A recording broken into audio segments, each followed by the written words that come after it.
Kasi nakaka-$1 ang buong storage na.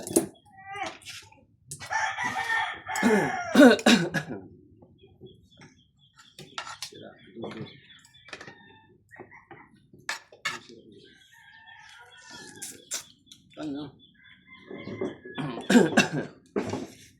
Maray na aga po sa inyo kabis dyan. Good morning po, good morning. Mamahaw po kita, mamahaw. Ang ulam po namin igado, merong isda, merong dilis.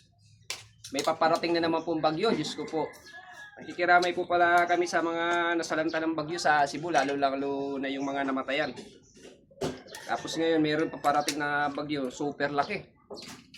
Sana tumaas na lang tumaas. Ayun sila at ang Pangit na sabihin natin yung sa iba lumipat, kawawa din yung mga taong babagsakan ng bagyo. Ang pinakamahalagang gagawin na lang siguro natin yung dasal. Pagyo ka lang, Bicolano kami. Sama-sama magdasal. Yung pinakamabisang agimat yan. Yeah.